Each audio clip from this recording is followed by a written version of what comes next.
Now you look right. And the same hand that helped her up onto that train was now helping her off. Before he let go, he said, "Do you know how you're getting home?" And she's dropped for a minute. "No," she said. "I don't know any of the trains here. I hadn't even thought about going home." And he said, "Well, what time you got to get home?" And she said, "Well, Billy gets off work at midnight. So I guess I got to be home by midnight." And he said, "Well, if you want to be home by midnight, you got to be back right here at 9 o'clock. That's the time the last train leaves heading back in your direction." "Thank you, Parch." And she kissed his hand, and as the train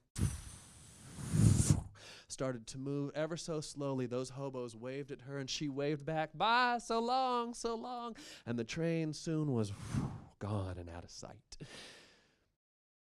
When it was, she looked and saw there was a big yellow brick depot. She followed the train tracks that was up on a hill that went down into town. And this was Bristol. Wow, she thought, Bristol.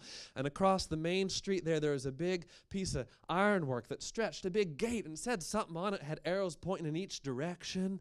And she looked and she took off running down that street. She'd been so excited to see a city. She'd never seen a city before. There were buildings on both sides of the street, taller than any she'd ever seen before. She counted the windows, 1, 2, 3 stories tall.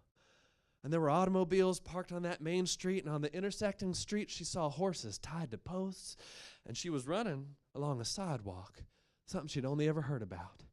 And as she ran along that sidewalk looking at it all, she ran right into a businessman. "Oh, I'm sorry," she said. She stepped back, and he brushed himself off and said, "You need to watch where you're going." She said, "I'm real sorry," she said. And he stepped around her, and he left. She said, "Excuse me, do you know where they're making the recordings here?" And he turned back and said, "Of course I do. Everybody does. Right here in the old hat factory on the second floor." "Oh, thank you," she said, "thank you." And she opened the door, and there was a stairway up to the second floor, and she could hear music wafting down that stairway. "I made it," she thought. And so she climbed those stairs so slowly. And as the music came down, oh, it just swirled all around her. "My heart is sad and I'm in sorrow, yes, all for the one I love. When will I see him again? No, never till I meet him in heaven above." When she got to the top of those stairs, there was a little landing with a door and a big glass window, and she looked through and she could see a trio of musicians singing in the very center of the room. "Oh, bury me under the weeping willow, yes, under the weeping willow tree, so he may know where I'm sleeping, and perhaps he will weep over me." There were 3 of them there. There was a man in the center. He was tall and had a calfskin collared cap. There was a fiddle tucked under his arm that he wasn't playing. He was just singing. And to one side, there was a shorter woman. She had an auto harp cradled like a baby that she was just strumming back and forth as she sang. And on his other side, another woman that she had a guitar, and it was backwards.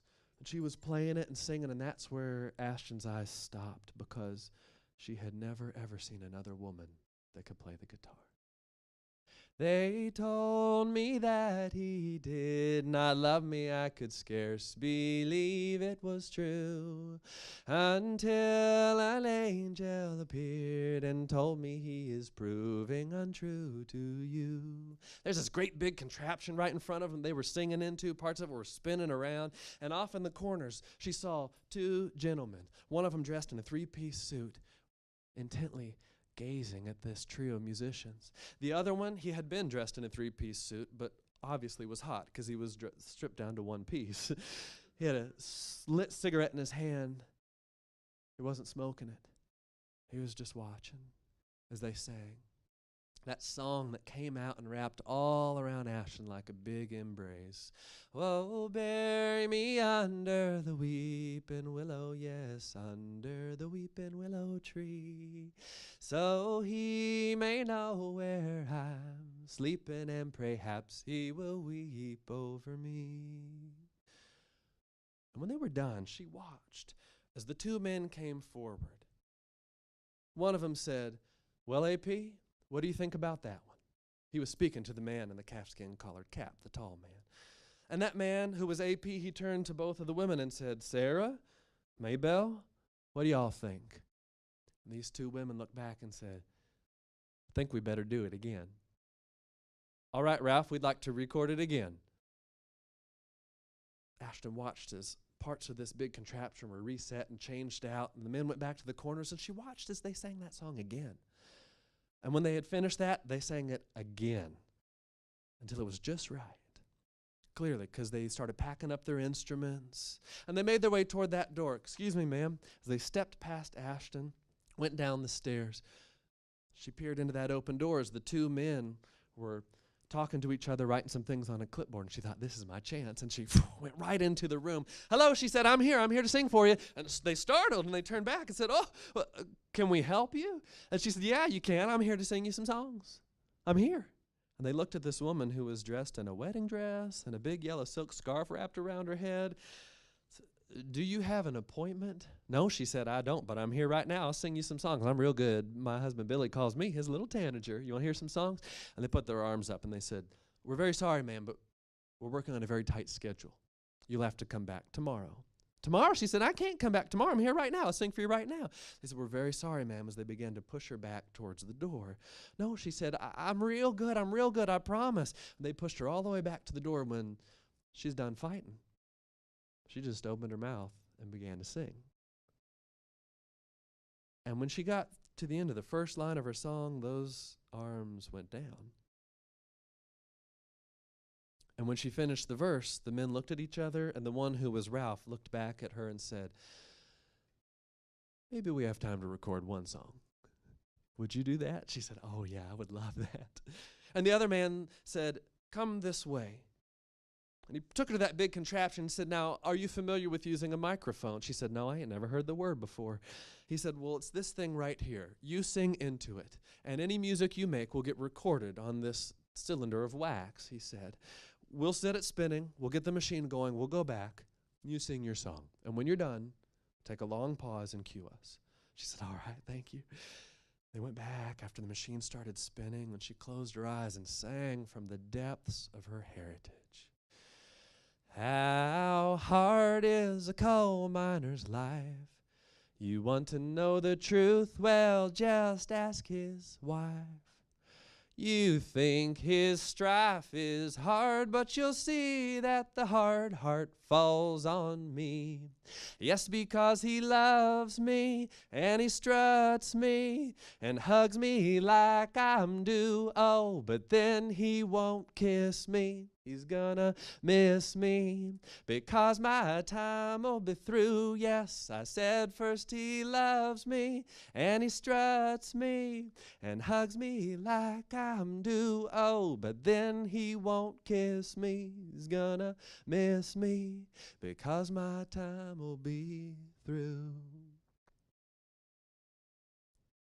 And when she had finished, the men came to her. Ralph said, did you write that song? Oh yeah, she said, I did. Do you have others?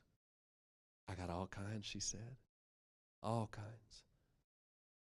Well, we'd like to record them all. Really, she said. Yes, but the machine's going to take some calibration. He turned to his partner and said, can you tune it up a little bit? And the other man said, of course, yeah. He looked at the clock. He said, why don't you take about 15 minutes break and then come back and we'll start recording some more at 9:15. She said, okay. Wait, 9:15? What time is it now? And he said, well, the clock's right there. She said, but read it to me. What time is it? And he said, well, 15 minutes before that. It's 9 o'clock. 9 o'clock, she said, I got to go. And she took off running like this. No, they said, don't leave. We want to record your songs. But she was already out to the landing.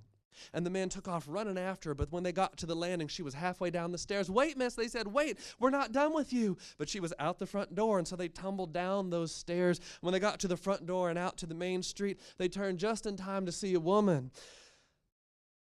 in a wedding dress, yellow scarf wrapped around her hair, climbing onto a train that was just starting to pull away. But miss, he called, you didn't even tell us what your name is. She was gone. And it was 3 weeks later